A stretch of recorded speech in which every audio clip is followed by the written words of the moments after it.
शोभापुर गांव में कमला अपने पति घनश्याम के साथ रहा करती थी, लेकिन उसका पति आए दिन कमला के साथ मारपीट करता, गाली गलौज करता था। एक दिन की बात है, घनश्याम अपनी पत्नी को बहुत मारता है और कहता है, निकल जा मेरे घर से, अब मैं तुझे बर्दाश्त नहीं कर सकता। मुझे अब दूसरी शादी करनी है। आए हाय, बड़े आए दूसरी शादी करने वाले। किससे करोगे? तुम्हारे लक्षण देखे हैं। अरे बहुत मिलेगी, तू बस इस घर से निकल, फिर देख। तुम तो ऐसे बोल रहे हो जैसे तुम्हें हूर की परी ही मिल जाएगी। हूर की परी? ये हूर की परी है कौन और मुझे कहाँ मिलेगी? हूर की परी एक राजकुमारी है जो बहुत सुंदर है। उसे पाना इतना आसान नहीं है। बहुत लोगों ने कोशिश करी उसे पाने की, लेकिन सब नाकाम रहे। अच्छा, मैंने सोच लिया है कि मैं अब हूर की परी से ही शादी करूंगा। हूर की परी तुम्हारे बस की बात नहीं है, रहने दो। तू देखना, मैं उस हूर की परी को ही तेरी सौतन बनाऊंगा। पहले लेकर आ जाओ, फिर बात करना। मैं भी तो देखूं कितनी हिम्मत है तुम्हारे पास। चलो ठीक है, मैं भी घर तभी लौटूंगा जब हूर की परी को हासिल कर लूंगा। अब मैं तभी घर वापस आऊंगा जब हूर की परी को अपनी पत्नी बना लूंगा। जा जा, तेरे जैसे बहुत वहाँ की जेलों में कैद हैं। बड़े बड़े बुद्धिमान कुछ सवालों के जवाब नहीं दे पाए और हमेशा के लिए वहाँ की जेलों में कैद होकर रह गए। फिर तो तू कुछ भी नहीं है। मैं भी तो देखूं कैसे तुझे हूर की परी मिलती है। अरे हाँ हाँ, देख लेना। लगता है तुम्हें अपनी जिंदगी से प्यार नहीं है, तभी ऐसी बातें कर रहे हो। हूर की परी इतनी आसानी से मिलने वाली नहीं है। फिर भी एक बार कोशिश कर लो, जाओ।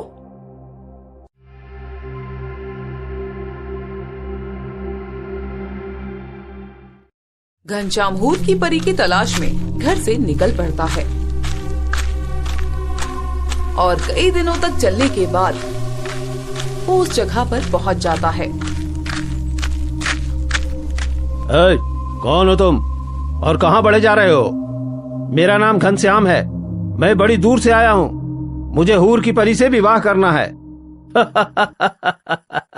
अरे हंस क्यों रहे हो भाई? मैं तुम्हारी बात पे हंस रहा हूँ भाई। हूर की परी से शादी करना इतना आसान है क्या?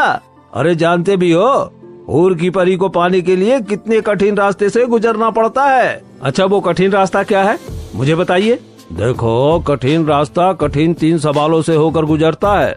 अगर उन 3 सवालों के जवाब आप सही नहीं दे पाए तो उन्हें कैद की सजा होती है। हाँ, वहाँ के जेल भरे पड़े हैं। अगर तुम भी चाहते हो उस जेल को अपना घर बनाना तो ठीक है, मैं बताता हूँ तुम्हें वे 3 सवाल। चलो मेरे साथ।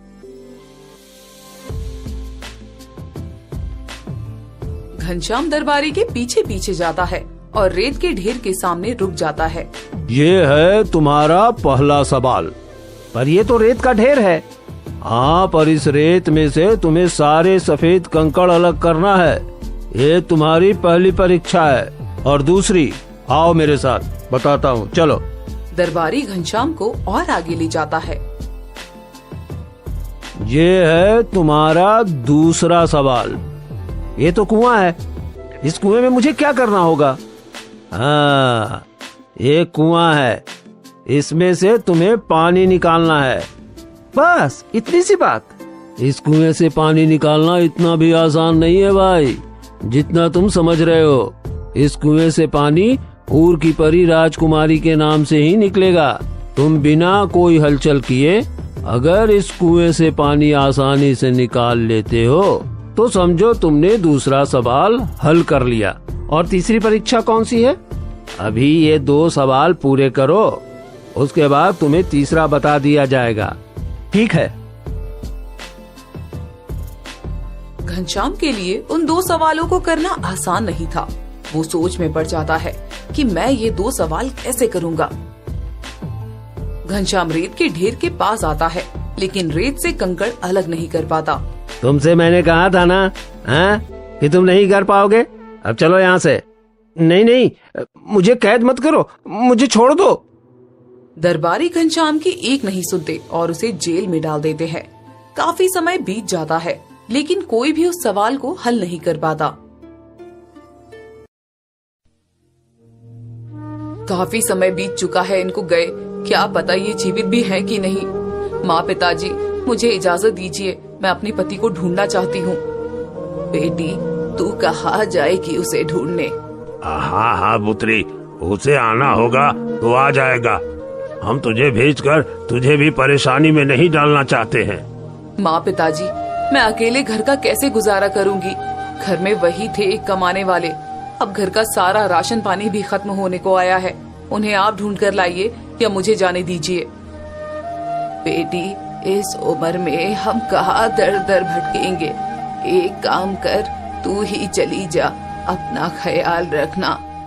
ठीक है माँ जी, मैं उन्हें जल्द ही घर वापस लेकर आऊंगी। मैं उस रास्ते पर इस भेष में कैसे जा सकती हूँ? उस रास्ते पर तो बहुत कठिनाइयाँ हैं। अगर मैं अपने इस भेष में गई तो मुझे दरबारी अंदर भी नहीं आने देंगे।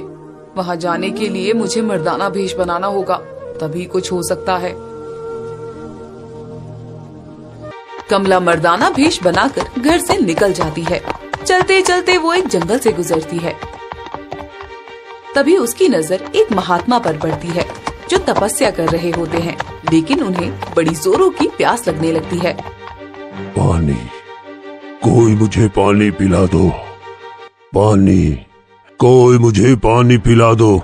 लगता है महात्मा को प्यास लगी है। एक काम करती हूँ, मेरे पास जो पानी है मैं उनको दे देती हूँ। कमला महात्मा के पास जाती है और उन्हें पानी दे देती है। महात्मा जी, ये लीजिए पानी। बेटी, तुमने ये लिबास क्यों पहन रखा है? तुम तो पुत्री हो, परंतु पुत्रों वाला लिबास क्यों लिया है तुमने? महात्मा जी, मैं अपने पति को ढूंढने निकली हूँ। पता नहीं वो कहाँ चले गए हैं। जंगल पहाड़ों में डाकू चोर से खुद की रक्षा करने के लिए मैंने ये लिबास रखा है, पर आप कैसे पहचान गए? बेटी, तुझे पता है, मैंने तुम्हें देखते ही पहचान लिया था कि तुम पुत्र नहीं पुत्री हो। खैर, तुम फिक्र मत करो बेटी, तुमने मेरी मदद की है, मुझे पानी पिलाया है, मेरा भी कुछ कर्तव्य बनता है तुम्हारे प्रति। प्रणाम महात्मा, कहिए आपने मुझे क्यों याद किया? जिन, तुम्हें इस पुत्री के साथ जाना है। इसके पति को ढूंढने में इसकी मदद करनी है। पुत्री जाओ, ये जिन तुम्हारे साथ रहेगा और तुम्हारी रक्षा भी करेगा। और एक बात, ये जिन तुम्हारे सिवा किसी को भी दिखाई नहीं देगा। आपका बहुत बहुत आभार महात्मा जी। कमला जिन्न के साथ आगे के सफर पर निकल पड़ती है। चलते चलते वे एक नदी के पास पहुंचते हैं, जहां नदी के किनारे पर कीड़ों के घर थे, जिसमें नदी का पानी बार बार भर रहा था, क्योंकि नदी का बहाव तेज था, जिससे बहुत सारे कीड़े नदी के पानी में बह जाते थे और उनके घर भी तबाह हो जाते थे। बेचारे कीड़े, इस नदी के पानी के बहाव के कारण इनके घर तबाह हो रहे हैं और कितने कीड़े तो इस नदी में बह रहे हैं। मुझे इनकी मदद करनी होगी। जिन, एक काम करो, इस नदी के बहाव की दिशा को मोड़ दो और यहाँ मिट्टी लाकर डाल दो। बेचारे कीड़े बार बार अपना घर बना रहे हैं, लेकिन नदी का पानी उनके घर को थमने ही नहीं दे रहा है। ठीक है, जैसा आप कहें। जिन्न मिट्टी लाकर नदी में डाल देता है, जिससे नदी के पानी की दिशा दूसरी तरफ होने से कीड़ियों के घर बच जाते हैं, जिसे देख कीड़ियों के राजा बाहर निकलकर आते हैं और कहते हैं, आपका बहुत बहुत धन्यवाद है नेक दिल इंसान। आज आपकी वजह से मेरी जाति के कितने बच्चे बड़े बचे हैं, वरना इस नदी की वजह से तो सारे कीड़े बह जाते थे। इस नदी का जब तेज बहाव आता था तो हमारे घर भी बह जाते थे। आज पहली बार किसी ने हमारी इस मुसीबत से रक्षा की है। शायद हम आपकी कोई मदद न कर पाएंगे, लेकिन फिर भी आपको कभी हमारी मदद की जरूरत हो तो बताइएगा जरूर। मैं अपनी सारी फौज आपके सामने लाकर खड़ा कर दूंगा। बस आप मुझे आंख बंद करके एक बार याद कर लेना, मैं हाजिर हो जाऊंगा। ठीक है, हम चलते हैं। कमला जिन्न के साथ आगे के सफर पर निकल पड़ती है और उस राज्य पर पहुंचती है जहां हूर की परी राजकुमारी रहती थी। अरे अरे, कहाँ बढ़े जा रहे हो? तुम कौन हो? हाँ? हूर की परी राजकुमारी यही रहती है क्या, जिनके कुछ अनोखे सवाल है जो आज तक कोई हल नहीं कर पाया और ना ही उनसे शादी कर पाया है? हाँ हाँ, राजकुमारी यहीं रहती हैं। पर जब तुम्हें ये बातें पता है तो तुम यहाँ क्या कर रहे हो? और जानते नहीं, यहाँ के कई जेल तुम जैसे लोगों से भरा पड़ा है। आज तक उन सवालों को कोई हल नहीं कर पाया और हमेशा के लिए जेलों में कैद होकर रह गए हैं। तुम एक काम करो, जाओ यहाँ से, अच्छे से अपना जीवन जियो। वैसे भी वो सवाल तुम्हारे बस की बात नहीं है। चलो चलो। कुछ भी हो जाए, मैं यहाँ से नहीं जाने वाला। मैं वो सवाल हल करके ही रहूँगा। आप बस मुझे वो सवाल बता दो। अरे ठीक है, अगर तुम्हें भी अपनी बाकी की जिंदगी जेलों में काटनी है तो ऐसा ही सही। चलो मेरे साथ, मैं तुम्हें वो सवाल बताता हूँ। दरबारी कमला को कुएं के पास लेकर जाता है। ये है तुम्हारा पहला सवाल। इस कुएं में से पानी निकालना है। इस कुएं से पानी केवल राजकुमारी के नाम पर ही निकलता है। अगर तुमने बिना कोई हलचल के आसानी से इस कुएं से पानी निकाल लिया तो समझो तुम्हारा पहला सवाल हल हो गया। चलो आगे दूसरा सवाल बताता हूँ। यह है तुम्हारा दूसरा सवाल। इस रेत के ढेर में से तुम्हें सारे सफेद कंकड़ अलग करके निकालने हैं और जब तुम ये दोनों सवाल हल कर लोगे उसके बाद ये सामने वाला दरवाजा अपने आप खुल जाएगा। इसके खुलते ही तुम्हें राजकुमारी अंदर बैठी हुई दिखाई देगी। तीसरा सवाल का हल राजकुमारी के पास ही है। मतलब? देखो, मतलब हूर की परी राजकुमारी कुछ बोलती नहीं है। तुम्हें उन्हें बुलवाना है। अगर उन्होंने कुछ बोल दिया तो समझो तुम्हारा तीसरा सवाल हल हो गया। तुम्हें कैसे भी करके उन्हें कुछ बुलवाना है। अब बताओ, कर पाओगे इन तीनों सवालों को हल? नहीं ना? अभी भी वक्त है, भाग जाओ यहाँ से। मैंने कहा ना, मैं ये सवाल जरूर से हल करूँगा, चाहे जो भी हो जाए। कमला कुछ देर खड़े होकर सोचने लगी। फिर उसे कीड़ियों के राजा का ख्याल आता है। वो अपनी आंख बंद करती है और कीड़ों के राजा को बुलाती है। कुछ ही देर में कीड़ों का राजा अपनी सारी सेना के साथ वहाँ आ जाते हैं। हुजूर, आपने मुझे याद किया। हाँ, मैंने तुम्हें याद किया कीड़ों के राजा। कहो, मैं आपकी क्या सहायता कर सकता हूँ? मुझे रेत के इस ढेर में से सफेद कंकड़ों को अलग करना है। ये काम तो मेरे बस का है नहीं, पर अगर मैं तुम्हारी मदद से ये काम करूँ तो आसानी से मेरा सवाल हल हो जाएगा। उसके लिए मुझे आपकी और आपकी सेना की जरूरत होगी। बस इतनी सी बात। आप फिक्र मत कीजिए, मैं हूँ ना। मैं अभी अपनी सेना से सारे सफेद कंकड़ अलग करने को कह देता हूँ। जी। कीड़ों का राजा सभी को रेत में से सफेद कंकड़ अलग करने का आदेश देता है, जिसके बाद कुछ ही समय में कीड़े सारे सफेद कंकड़ अलग कर देते हैं। कीड़े राजा, आपका बहुत बहुत धन्यवाद। आज आपकी वजह से मैं ये सवाल हल कर पाया हूँ। एक समय आपने भी हमारी मदद करी थी, तो हमारा भी फर्ज बनता है कि हम भी आपके काम आए। चलिए अब हम चलते हैं। जिन्न, अब तुम्हें इस कुएं के अंदर जाना है और सारा पानी बाहर की ओर फेंकना है। और हाँ, याद रहे, तुम्हें अपने हाथ इस कुएं में नहीं लगाने। बस तुम कुएं के अंदर जाना और हूर की परी का नाम लेकर पानी निकालने को कहना। ठीक है, मैं ऐसा ही करता हूँ। जिन्न कुएं में जाता है और सारा पानी बाहर की ओर फेंकने लगता है, जिसे देख दरबारी चौंक जाते हैं। अरे वाह, ये तो कमाल हो गया। आज पहली बार किसी ने 2 सवाल हल किए हैं। लगता है तुम तीसरा सवाल भी जल्द ही हल कर लोगे। लो, दरवाजा भी खुल गया। अब तुम अंदर जा सकते हो। ठीक है जिन्न, अब तुम भी यहाँ से जा सकते हो। तुम्हारा काम बस यहीं तक का था। जिन्न वहाँ से चला जाता है। कमला अंदर जाती है, जहाँ हूर की परी राजकुमारी एक सिंहासन पर बैठी हुई थी। प्रणाम राजकुमारी, कैसी हैं आप? राजकुमारी, आप वाकई में बहुत खूबसूरत है। मैंने बहुत सुन रखा था आपकी खूबसूरती के बारे में, आज देख भी लिया। मैंने वो 2 सवाल भी हल कर दिए हैं जिससे होकर आपके पास आना था। चलिए, अब आप कुछ नहीं बोलना चाहती तो कोई बात नहीं, मैं आपको जबरदस्ती बोलने के लिए नहीं बोलूंगा, परंतु आज रात तो यहाँ काटनी ही है। अगर हम ऐसे ही बैठे रहेंगे और एक दूसरे से बातें नहीं करेंगे तो ये रात काटनी मुश्किल हो जाएगी। इसलिए मेरे दिमाग में एक तरीका है जिससे सारी रात भी कट जाए और हमें बोरियत भी महसूस ना हो।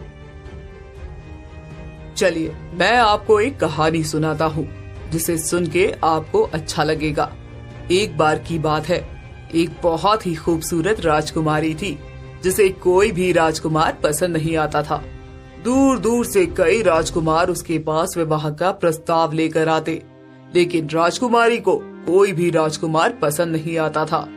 एक बार की बात है, 3 राजकुमार उस सुंदर राजकुमारी को देखने के लिए आते हैं। तभी रास्ते पर उन्हें एक आदमी मिलता है जो 3 सिक्के में 3 चीजें बेच रहा होता है, हर एक सिक्के पर एक वस्तु। ये कोई मामूली चीजें नहीं थी, बड़ी शक्तिशाली चीजें थी। एक छड़ी जो किसी भी मरे हुए को जिंदा कर दे, दूसरा एक उड़न दस्ता है जो कितने भी मील के रास्ते को आसानी से कम समय में तय कर सकता है, और तीसरी वस्तु एक शीशा है जिससे यदि किसी इंसान को मन में लेकर सोचा जाए तो वो उसमें दिख जाएगा।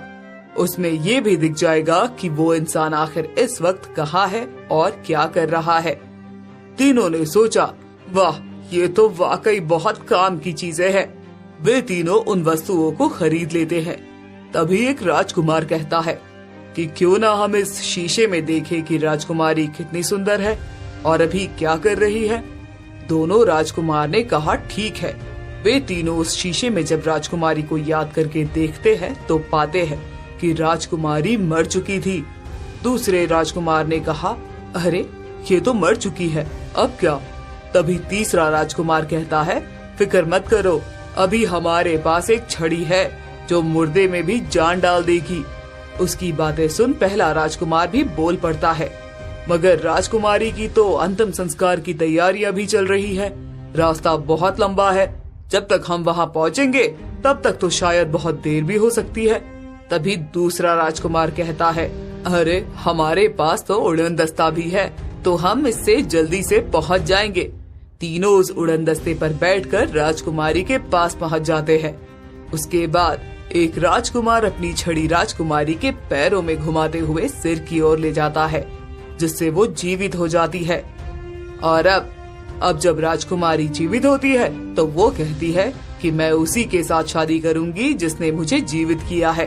परंतु राजकुमारी की दुविधा ये थी कि राजकुमारी 1 और राजकुमार थे 3, और अब वो किससे शादी करे। इस बात को लेकर तीनों राजकुमारों में झगड़ा हो जाता है। पहला राजकुमार कहता है कि मैं करूंगा शादी, दूसरा बोलता है मैं करूंगा, और तीसरा बोलता है कि मैं करूंगा। तभी वहाँ खड़े लोग कहते हैं कि शीशे वाले राजकुमार से शादी करनी चाहिए। उर की परी कहानी को बड़े ध्यान से सुन रही थी। उसे याद ही नहीं रहता कि उसे कुछ बोलना नहीं है। वो तुनक कर कहती है, अरे नहीं नहीं, उस राजकुमारी को छड़ी वाले से विवाह करना चाहिए। बस मुझे इतना ही बुलवाना था। आपने कुछ बोलकर तीसरे सवाल को भी हल कर दिया। राजकुमारी अपने सिंहासन पर से उठकर खड़ी हो जाती है और कमला से कहती है, हाँ ठीक है, आपने तीनों सवाल हल कर दिए। अब मैं आपसे शादी करने के लिए तैयार हूँ। राजा कमला को अपने पास बुलाते हैं। आज तुमने ये तीनों सवाल हल करके मेरे ऊपर बहुत बड़ा उपकार किया है। आज मैं बहुत खुश हूँ। मंत्रियों, जाओ राज्य में जाकर घोषणा कर दो कि हूर की परी राजकुमारी को उनका राजकुमार मिल चुका है और अब जल्दी में ही उनका विवाह करने जा रहा हूँ।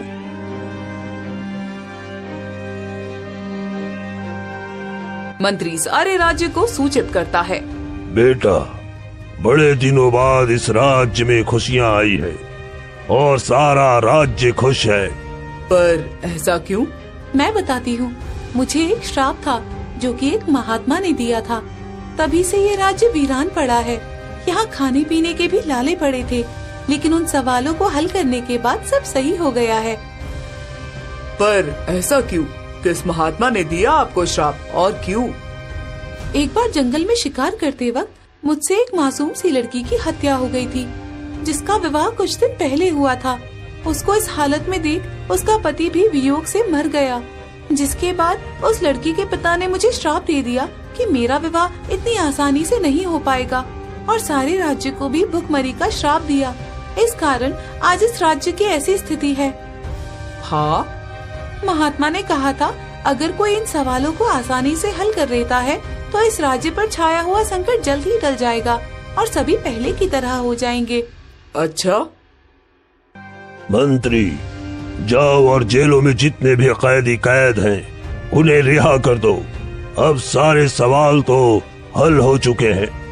हम बस यही चाहते थे कि सारे सवाल कैसे भी हल हो जाए। अब जब सवाल हल हो चुके हैं तो उन कैदियों को भी रिहा कर दिया जाए। मंत्री कैदियों को रिहा करने चाहते हैं। दरबारियों, सारे कैदियों को रिहा कर दो। सारे सवालों को एक नौजवान ने हल कर दिया है। जी हुजूर। ये सुन सभी कैदी चौंक जाते हैं और कहते हैं, अरे, ऐसा कौन सा नौजवान आ गया है जिसने सारे सवालों को हल कर दिया? हमें भी देखना है, आखिर वो कौन है। ठीक है। राजा अपनी बेटी हूर की परी को और कमला को बाहर बैठा देता है ताकि सभी कैदी उन्हें देख सकें। सारे कैदी बारी बारी से उन्हें देखते हैं और जैसे ही कमला का पति उनके सामने आता है वो उसे रोक लेती है और कहती है, रुकिए जी। अरे, आप मुझे कैसे जानते हैं और ऐसे मुझे रोक क्यों रहे हैं? मैं कोई और नहीं बल्कि आपकी पत्नी कमला हूँ जी। कमला जैसे ही ऐसा कहती है सबके सब सुनकर चौंक जाते हैं। ये क्या, तुम एक औरत हो? जी महाराज। ये तो गजब हो गया महाराज। एक औरत होकर इसने सारे सवाल बड़ी आसानी से हल कर लिए और ये आदमी एक सवाल भी हल नहीं कर पाए। वाह वाह। हाँ मंत्री, अति उत्तम, अति उत्तम। पर तुम यहाँ कैसे और क्यों आई? और वो सारे सवाल तुमने इतनी आसानी से हल कैसे कर लिए? देखिए जी, मैंने तो आपसे पहले ही कहा था कि उन सवालों को हल करना आपके बस का काम नहीं है, लेकिन आप नहीं माने और यहाँ आ गए। सवालों के भी हल नहीं दे पाए आप और बेकार में यहाँ कैद होकर रह गए। मैं सिर्फ आपको यहाँ लेने आई थी, पर अगर मैं अपनी वेशभूषा में यहाँ आती तो यहाँ के दरबारी मुझे कभी अंदर नहीं आने देते। इसलिए मैंने अपना भेष मर्दाना रख लिया और राजकुमारी के पास तक आ गई। सच में तुम बहुत अच्छी हो कमला। अपनी परवाह किए बिना तुम यहां तक मेरे लिए आ गई, जबकि मैंने तुम्हारे साथ कभी अच्छा नहीं किया। हमेशा तुम्हें मारा, पीटा, जलील किया। तुम वाकई बहुत अच्छी पत्नी हो कमला, बहुत अच्छी। मुझे माफ कर दो कमला, मुझे माफ कर दो। मैं आपसे गुस्सा ही कब हुई हूँ जी? अगर गुस्सा होती तो आपको लेने ही क्यों आती? चलिए अब घर चलिए। और हाँ, राजकुमारी को मैंने आपके लिए हासिल किया है। अब आप राजकुमारी से भी विवाह करिए और इन्हें भी अपने साथ घर ले चलिए। हम तीनों साथ साथ खुशी खुशी रहेंगे।